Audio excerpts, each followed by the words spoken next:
They soared, they stumbled, and then, like flickering shadows, they vanished from memory. The 1980s and 90s gave us superhero cartoons that promised greatness, yet faded into obscurity. Some were ahead of their time, others crushed by failure, and a few were simply too strange for Saturday mornings. What forgotten legends still hide in the reels of yesterday's animation vaults? Robocop, the animated series, 1988. In the late 80s, no film seemed less suited for Saturday mornings than Paul Verhoeven's Robocop, a brutal, satirical R-rated vision of corporate corruption and violent justice. Yet, in 1988, Marvel Productions shocked parents and delighted toy marketers by launching Robocop, the animated series. Gone was the ultraviolence and biting social commentary. In its place stood a glossy, moralizing hero sanitized for kids. The show's reputation was controversial from the start. Children who had never seen the film embraced Robocop as a cool, armored savior, while parents were uneasy at a cartoon based on such an adult property. The villains were cartoonishly broad, often more like stock comic baddies than the grotesque criminals of Detroit's mean streets. Even Robocop himself spoke with a softer edge, designed to inspire admiration rather than fear. Behind the scenes, Orion Pictures saw the cartoon as a vehicle to move merchandise. Action figures, lunchboxes, and even Robocop pajamas hit shelves, signaling the studio's eagerness to profit from the character's popularity. But fans of the film balked. Critics dismissed the cartoon as hollow branding, stripped of the grit that made Robocop iconic. Ratings were middling, and after just 12 episodes, the project quietly ended. And yet its legacy endures. For countless kids, Robocop, the animated series, was their first introduction to the cyborg cop, an entry point that sparked toy collections and playground roleplay. Though forgotten in the mainstream, it remains a fascinating relic of an era when Hollywood would twist anything, even dystopian satire, into a child-friendly commodity. In the end, Robocop's heart survived, but his edge was erased. Pride of the X-Men, 1989. Long before Fox's X-Men, the animated series conquered the 90s. Marvel made an ambitious attempt to bring its mutants to television. Pride of the X-Men, a 22-minute pilot, aired in 1989 with the hope of launching a full series. The episode introduced Kitty Pryde as the audience's guide into Xavier's world, showcasing a colorful team that included Wolverine, Storm, Cyclops, and Colossus. At first glance, it had everything going for it. The animation, handled by Toei in Japan, was fluid and bold, echoing the style that would later appear in Capcom's arcade games. Magneto, the Brotherhood, and Asteroid M gave the pilot a cinematic scope unusual for TV animation. Kids who watched were hooked, sensing something epic in the making. But studio politics and bad timing doomed the project. Marvel, struggling financially, lacked resources to sustain a full season. Networks were skittish about dark superhero storylines, believing children wouldn't connect with themes of prejudice and persecution. To make matters worse, Wolverine's Australian accent baffled fans, a strange creative choice that became infamous among viewers. Still, Pride of the X-Men left a deep imprint. Bootleg VHS copies circulated for years, and the pilot inspired Konami's 1992 X-Men arcade game, whose character designs came straight from this abandoned project. Fans still see it as the what-if moment of Marvel animation, the prototype that proved mutants could succeed on screen. Forgotten as a series, yet remembered as a spark, Pride of the X-Men remains a fascinating, almost classic. The Toxic Crusaders, 1991. Imagine taking Trauma's low-budget cult horror comedy, The Toxic Avenger, a film infamous for gore, nudity, and midnight screenings, and turning it into a kid's cartoon. That was the bizarre gamble of the Toxic Crusaders. In 1991, this eco-friendly superhero show reimagined the grotesque mutant janitor as a lovable defender of the environment, complete with a quirky band of mutated sidekicks. At first, it seemed absurd. Could children embrace a character born from cinematic trash? Surprisingly, yes, at least for a moment. The show ran for 13 episodes and spawned action figures, video games for the NES and Sega, and a comic line from Marvel. The messaging leaned heavily on 90s environmental consciousness, echoing Captain Planet, but with a slimy, gross-out twist. Critics, however, were baffled. Parents who discovered the raunchy source material were horrified, sparking protests and negative press.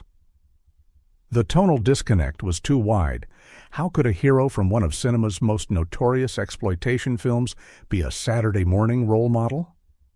Ratings faltered, and the crusade was cut short. Yet, in hindsight, the show captured a fleeting cultural zeitgeist. It reflected the era's odd willingness to recycle anything into kid-friendly content, even the sleaziest B-movies. Today, the Toxic Crusaders is a cult curio, beloved by retro fans who appreciate its audacity. It stands as proof that sometimes the strangest ideas can make it to Saturday morning TV, if only for a season. Spiral Zone, 1987. While most 1980s cartoons were colorful toy commercials, Spiral Zone dared to be different. Premiering in 1987, it depicted a grim dystopia where an evil scientist spread a plague that enslaved most of Earth's population. Only a handful of Zone Riders resisted the infection, battling to reclaim humanity from the sinister Spiral Zone.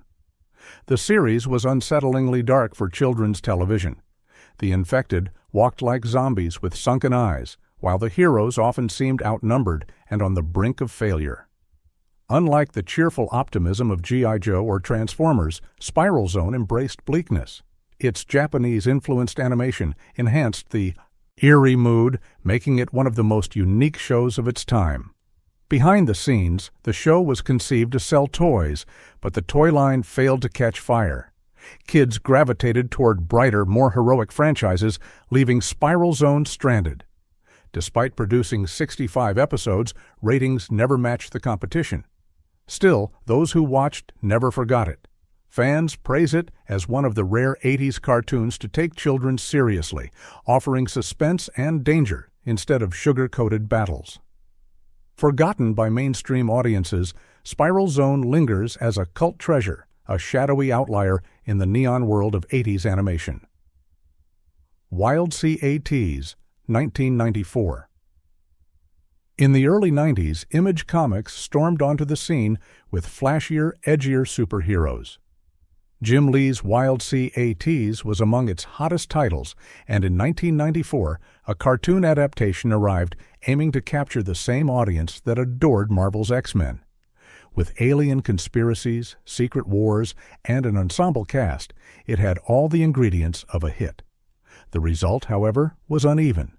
The comic's darker, more violent tone was scrubbed for Saturday mornings, leaving a watered-down storyline that felt like X-Men Light. The animation was serviceable, but lacked the dynamism of Fox's Marvel shows. Only 13 episodes aired before cancellation, a victim of superhero oversaturation and lukewarm ratings. Yet WildC.A.T.S left traces behind. It introduced Image Comics to viewers who'd never picked up a comic, sparking a short-lived toy line and even a Sega Genesis video game. Fans hoped for a second season that never came, cementing its place as a could-have-been franchise. Looking back, it symbolizes both the ambition and the pitfalls of the 90s superhero boom. It showed that not every comic could make the leap to television intact, but its existence proved that audiences craved alternatives to Marvel and DC. Today, WildC.A.T.S survives as a half-remembered VHS relic, proof that even near misses can become cult legends. Defenders of Dinatron City, 1992. In the early 90s, Lucasfilm wanted to prove it could dominate more than just movies and games. The result was Defenders of Dinatron City, a one-shot cartoon pilot that aired in 1992. The concept was as wild as it was bizarre. A team of superheroes mutated by atomic energy, featuring a man with a jackhammer leg, a woman with saw-blade hair, and even a human toaster. The cartoon was promoted heavily with a tie-in comic series from Marvel and a video game for the Nintendo Entertainment System. At the time, it looked like the birth of a new multimedia franchise, but the pilot failed to generate enough excitement. Critics mocked the oddball powers, and the animation, produced by DIC, lacked the polish of rival superhero shows. Behind the scenes, Lucasfilm had hoped the show could become its next Star Wars-level phenomenon for kids' television. Instead, Defenders of Dinatron City was remembered as a quirky misfire. The NES game was clunky, the comic fizzled out, and the pilot was never developed into a full series. And yet, fans who stumbled across it recall its sheer strangeness with fondness. It stood out in an era crowded with cookie-cutter superheroes, daring to be silly, satirical, and oddly subversive. Forgotten by the mainstream, Defenders of Dinatron City survives as a cult curio, proof that even Lucasfilm could stumble in the Saturday morning battlefield. C.O.P.S., 1988 to 1989. When C.O.P.S. debuted in 1988, later renamed Cyber C.O.P.S. to avoid confusion, it promised action-packed law enforcement in a cyberpunk future. The full title, Central Organization of Police Specialists, wasn't exactly catchy, but the show's futuristic gadgets and stylized villains made it unique. Each episode followed high-tech officers like Bulletproof, who battled the criminal empire led by Big Boss and his colorful henchmen. The animation, produced by Dichi, was energetic, and the series even aired in syndication for 2 seasons with 65 episodes, an impressive run. But despite its ambition, C.O.P.S. struggled to resonate. Critics saw it as a G.I. Joe knockoff, and toy sales, which were crucial for survival, underperformed. The futuristic police gimmick wasn't enough to carry it against more popular franchises. What makes C.O.P.S. interesting today is its eerie prescience. Its cybercrime themes and high-tech battles foreshadowed the cyberpunk boom of the 90s. Characters like Dr. Bad Vibes, with his grotesque cyborg design, were nightmare fuel for some kids, but unforgettable to others. While it never achieved mainstream glory, C.O.P.S. still holds cult status. Retro fans revisit it as an example of ambitious world-building, even if it was weighed down by clunky branding and toy-driven storytelling. In its own way, it was a prototype for the cybernetic superheroes that dominated cartoons in the decade to come. Mighty Mouse, The New Adventures, 1987 to 1988. By the late 80s, Mighty Mouse was already a faded Golden Age hero. But when legendary underground animator Ralph Bakshi teamed up with a young John Kricfalusi, later creator of Ren and Stimpy, they reimagined the character for CBS. The result, Mighty Mouse, The New Adventures, was wildly different from the sanitized cartoons of the past. The show was edgy, self-aware, and packed with satirical humor aimed as much at adults as children. It poked fun at the superhero genre, animation cliches, and even politics. Animators enjoyed an unusual degree of creative freedom, which gave the show its surreal, almost anarchic energy.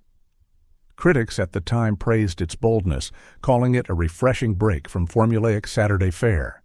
But controversy struck in 1988.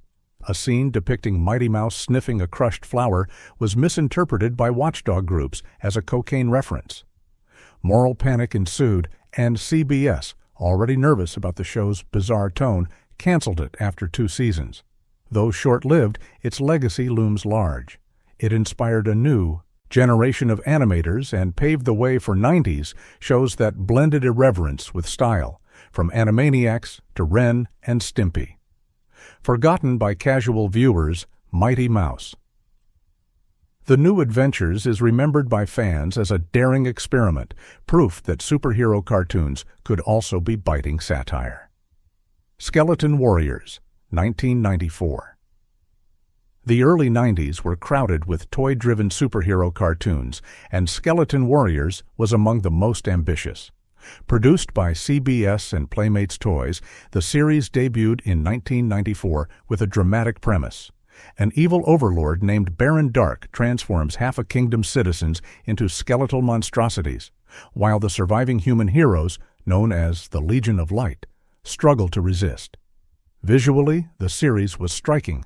Its gothic skeletal designs stood out from the brighter palettes of most Saturday shows.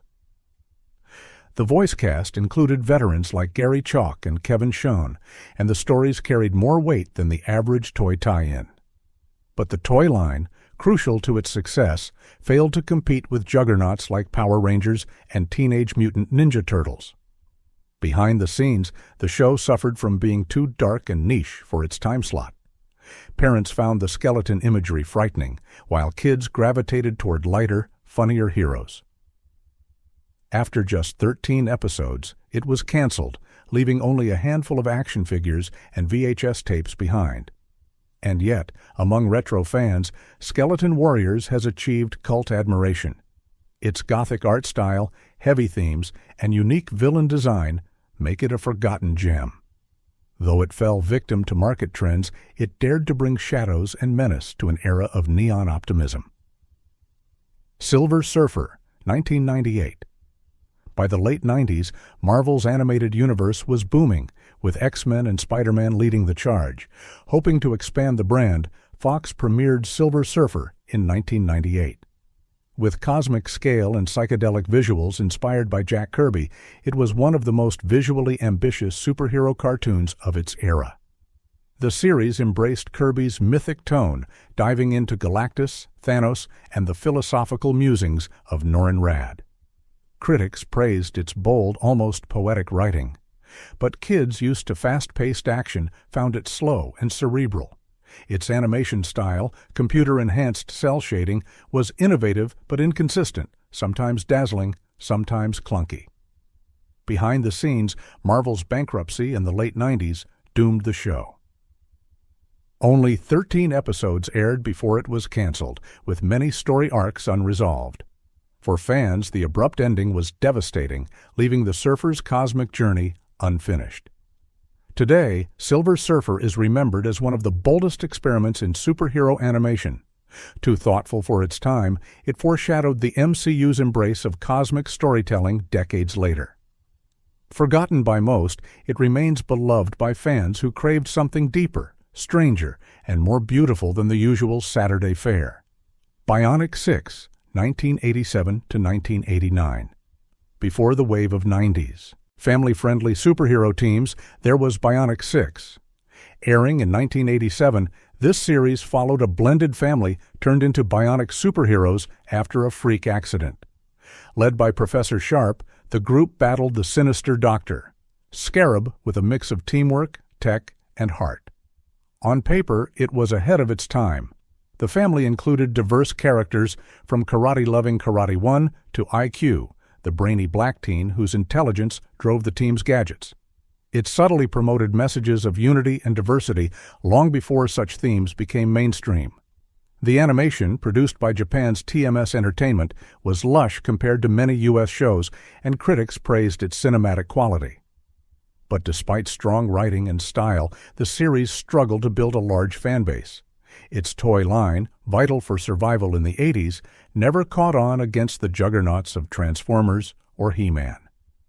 Behind the scenes, the show's production costs were high, especially due to its ambitious animation. Syndication kept it alive for 2 seasons, but by 1989, it was quietly retired. For those who watched, however, it was unforgettable. Today, Bionic 6 is remembered as one of the most underrated superhero shows of the 80s. It was heartfelt, stylish, and daringly inclusive, a family of heroes lost to time, but cherished by those lucky enough to grow up with it. Dino Riders, 1988. If there was ever a concept designed to sell toys, Dino Riders was it. Debuting in 1988, the cartoon fused 2 irresistible childhood obsessions: superheroes and dinosaurs. The story pitted the heroic Valorians against the evil Rulons, with both factions strapping high-tech weaponry to massive dinosaurs in an epic time travel war. The premise was thrilling, and the toys, produced by Tyco, were breathtakingly detailed. The cartoon itself, however, lasted only 14 episodes. While kids loved the spectacle, critics dismissed it as one long toy commercial. Its storytelling leaned heavily on formula, and its short run made it easy to forget in a crowded Saturday morning lineup. Behind the scenes, Tyco's gamble paid off on the toy shelves, but not on TV. The figures became collector's items, while the cartoon faded from rotation. Yet, for fans, the imagery of armored T-Rexes and laser-blasting Triceratops remains seared into memory. Though forgotten by mainstream audiences, Dino Riders embodies the glorious excess of 80s children's entertainment. It was bold, bizarre, and unforgettable, a show that asked kids to dream bigger, even if its time in the spotlight was short-lived. The Tick, 1994 to 1996. By the mid-1990s, superhero cartoons often leaned into seriousness and dark themes. The Tick was the opposite, a hilarious, absurdist parody that skewered the entire genre. Airing on Fox Kids from 1994 to 1996, it followed a dim-witted but well-meaning superhero and his nervous sidekick, Arthur the Accountant-Turned-Moth. The show was beloved for its razor-sharp wit and surreal humor. Villains included chair-faced Chippendale, a man with a chair for a head, and the evil midnight bomber, What Bombs at Midnight. It was a love letter to comics, poking fun at tropes while still delivering fun superhero action. Critically acclaimed, The Tick won over older audiences who appreciated its satire. But younger kids often didn't get the jokes, and toy sales lagged behind. Its short run left fans hungry for more, though the character later spawned a cult comic revival and live-action adaptations. Behind the scenes, creator Ben Edlund maintained creative control, ensuring the show stayed true to its anarchic spirit. But Fox eventually shifted priorities, and The Tick was shelved after 3 seasons. Though overshadowed by Marvel and DC properties, The Tick remains a hidden treasure of the 90s, a reminder that superheroes could be both ridiculous and profound at the same time. Static Shock, 2000 to 2004, roots in the 90s Milestone Comics. Though technically straddling the 90s and early 2000s, Static Shock deserves mention because of its deep roots in Milestone Comics' Static, launched in 1993. Created by Dwayne McDuffie and John Paul Leon, Static was one of the first black teen superheroes to headline his own comic. In 2000, he became the star of an animated series that carried the spirit of 90s innovation. The show followed Virgil Hawkins, a witty, relatable teen who gains electromagnetic powers after a chemical explosion.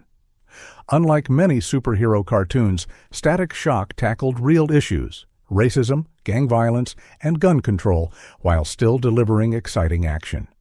Its grounded storytelling connected deeply with audiences. At first, WB execs were nervous about its marketability, but fan response was overwhelmingly positive.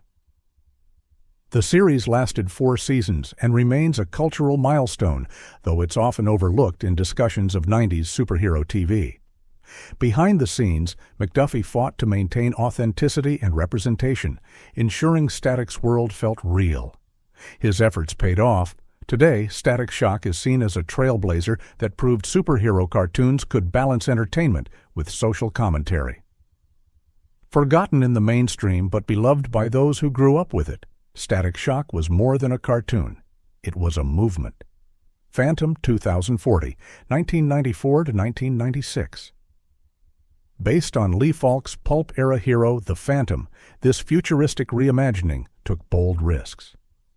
Airing from 1994 to 1996, Phantom 2040 transported the classic character into a dystopian cyberpunk future where Kit Walker inherited the mantle of the Ghost Who Walks. The show's reputation was mixed at the time. Some kids found its slow pacing and moody art style strange, while critics praised its ambitious world-building. With designs by Peter Chung, Aeon Flux, the animation was sleek and stylized, emphasizing atmosphere over action. The stories explored corporate greed, environmental destruction, and legacy, themes far deeper than most cartoons of its era. But Its cerebral tone alienated younger audiences, and toy sales lagged. After 35 episodes, it was canceled, leaving behind one of the most unique takes on a superhero ever broadcast. Fans who rediscover it today marvel at how daring it was. Phantom 2040 wasn't just another costumed adventure. It was a cyberpunk parable, ahead of its time and too ambitious for Saturday mornings. Forgotten by many, it remains a haunting vision of what superhero animation could achieve. Ultraforce, 1995. In the mid-1990s, Malibu Comics tried to rival Marvel and DC with its Ultraverse line. At its peak, it produced Ultraforce, an animated series that debuted in 1995 on the USA Network. The cartoon gathered a team of Ultraverse heroes, Prime, Hardcase, Topaz, and others, battling cosmic threats with a flair meant to mirror the X-Men craze. From the start, expectations were high. Malibu had made waves in comics, and their partnership with Marvel seemed like a golden ticket. But while the source material was edgy, the show felt watered down for younger viewers. Prime, who in the comics was a dark, Hulk-like teen hero struggling with his grotesque powers, became just another straightforward muscle man on screen. The animation, handled by A.K.O.M., lacked polish, and storylines felt rushed. Fans of the comics complained that the soul of the Ultraverse was missing. Meanwhile, critics saw the show as derivative, a latecomer trying to cash in on superhero fever. It lasted just 13 episodes before fading into obscurity. Behind the scenes, Malibu's sale to Marvel sealed its fate. Marvel had little interest in competing with its own animated juggernauts.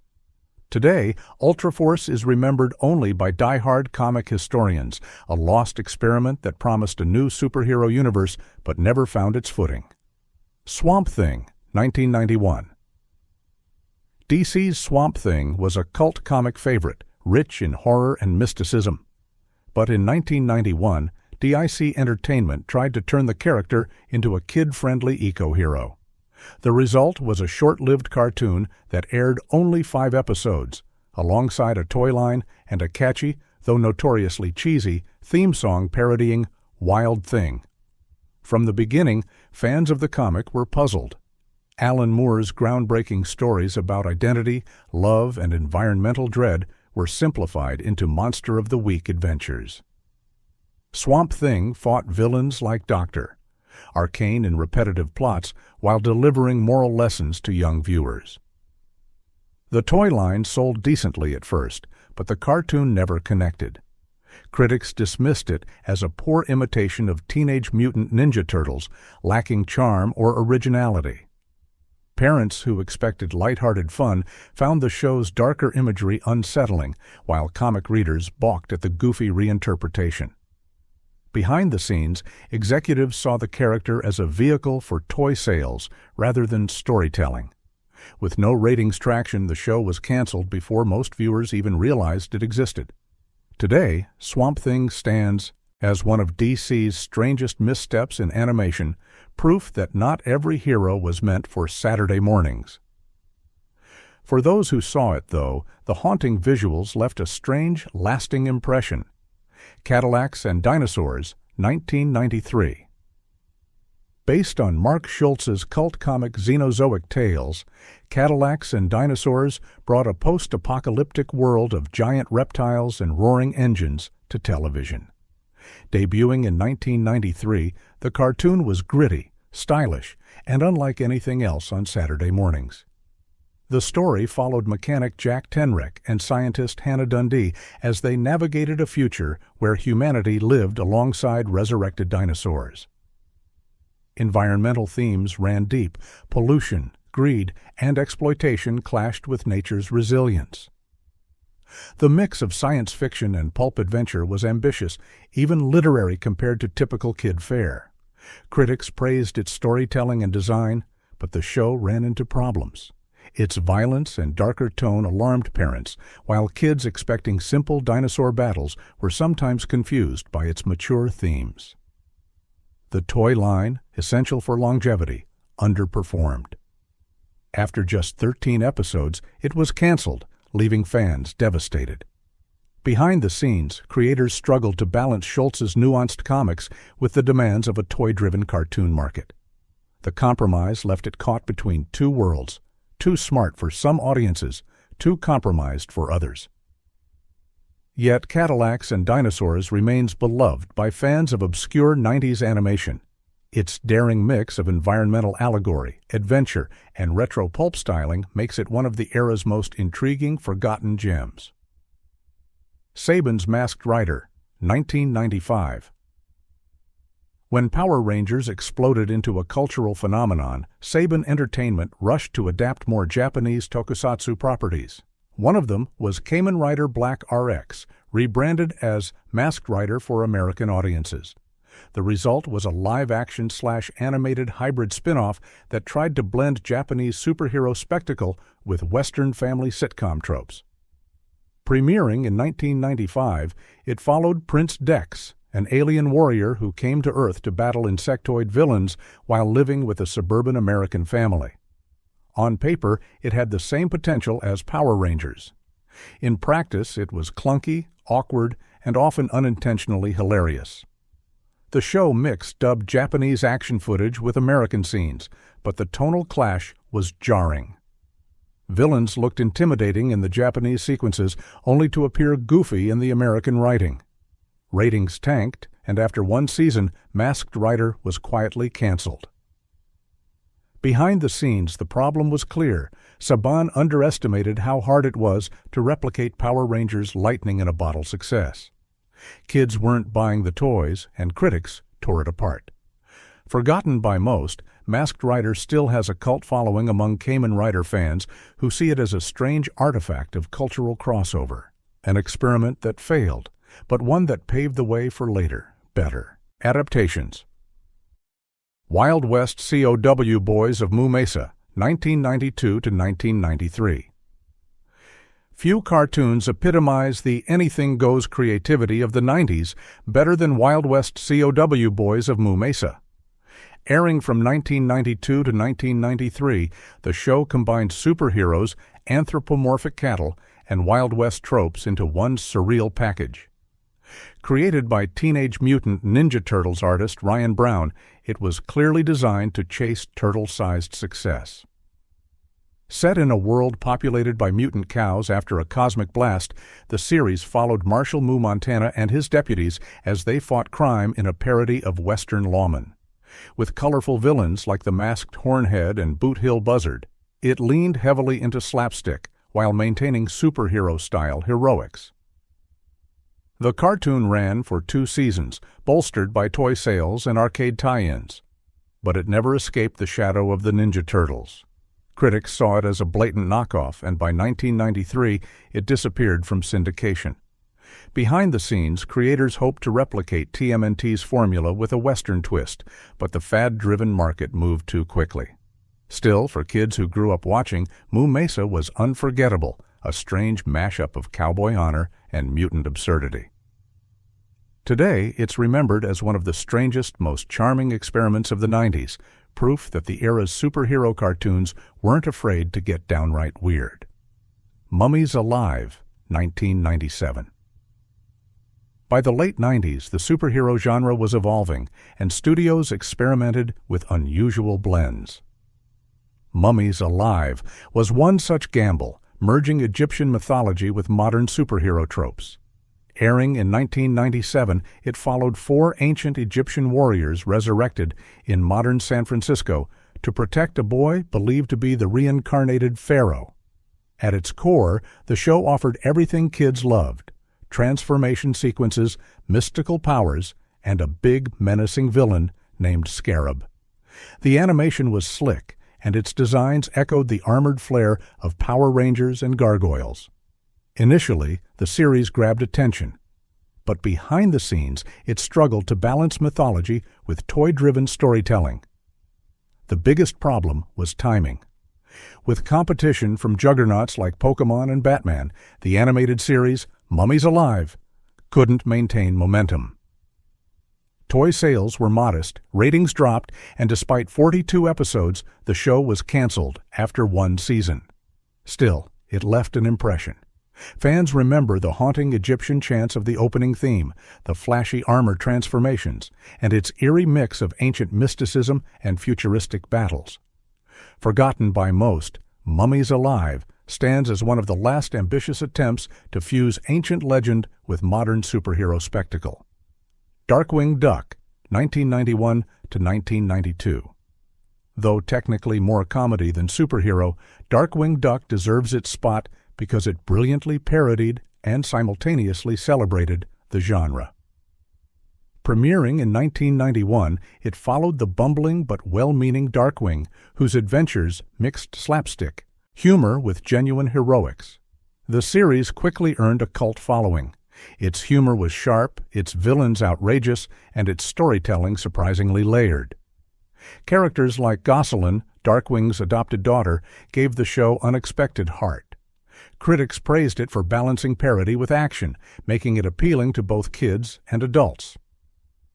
Behind the scenes, Disney positioned Darkwing Duck as both a DuckTales spin-off and a fresh parody of superhero tropes. Its success spawned toys, comics, and video games.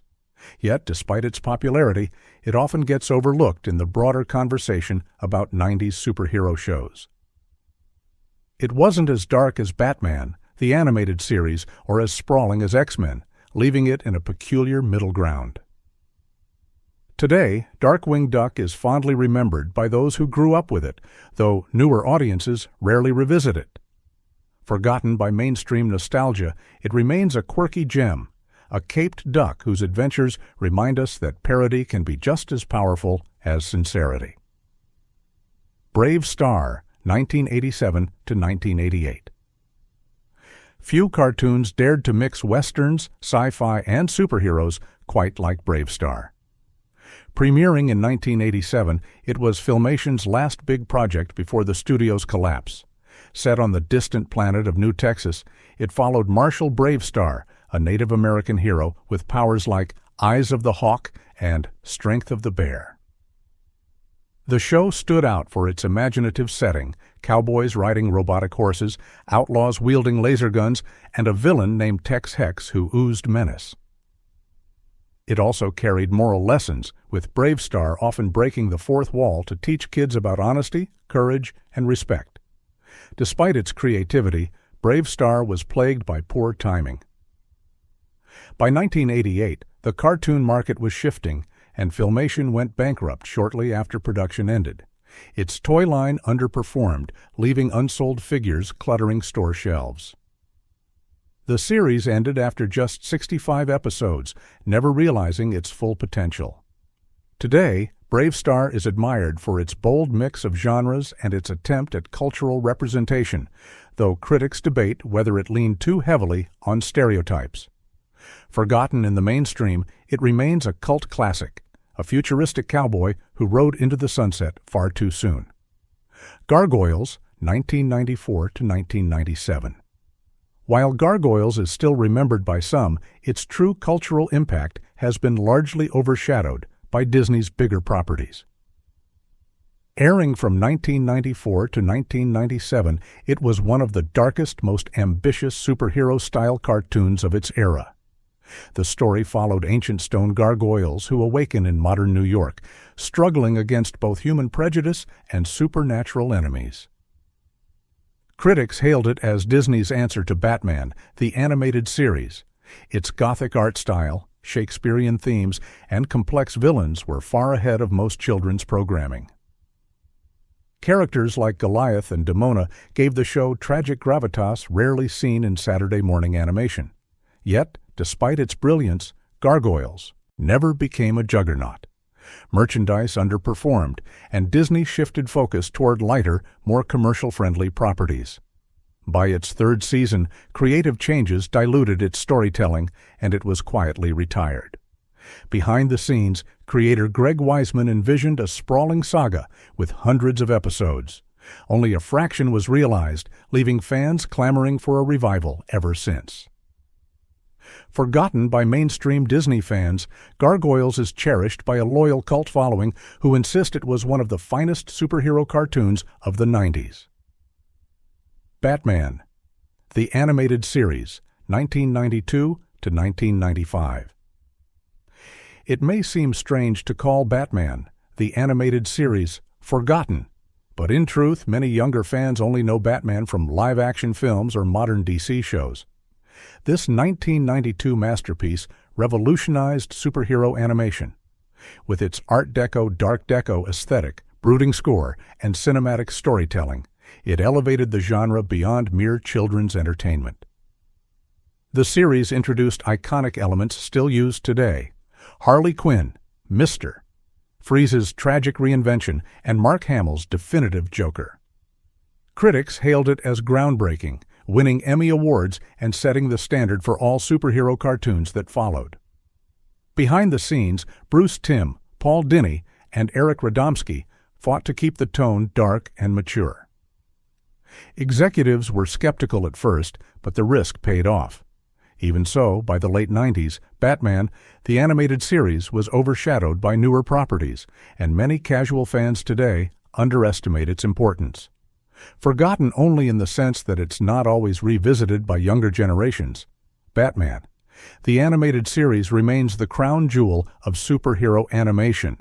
It was more than a cartoon, it was art, and it forever changed how audiences viewed Caped Crusaders.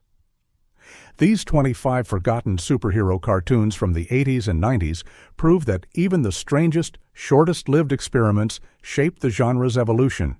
Some were bold, others bizarre, but all left their mark. Which ones do you remember? Drop your favorite in the comments and don't forget to like and subscribe.